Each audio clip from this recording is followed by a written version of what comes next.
100 سے زائد fit path پر کاروبار کرنے والوں کا سامان ہوا ضبط۔ شہر حیدرآباد میں ٹریفک پولیس نے I T C Koh Noor hotel کے قریب 100 سے زائد فٹ پاتھ پر کاروبار کرنے والوں کا سامان ضبط کر لیا۔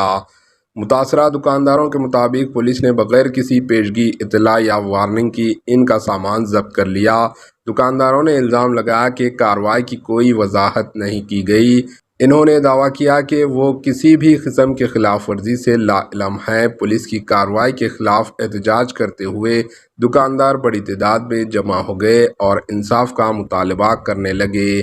وہاں کے دکانداروں نے کہا کہ کماری آنٹی جو فوڈ سیلر ہے، جنہوں نے چیف منسٹر کے خاص ہے، ان کی دکان کو کچھ نہیں کیا گیا۔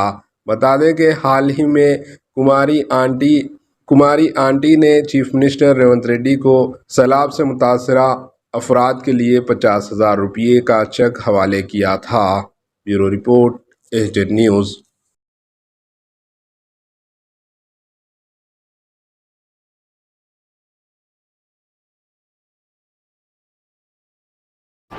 AHA نیوز کو لائک کریں، شیئر کریں اور سبسکرائب کرنا نہ بھولیں۔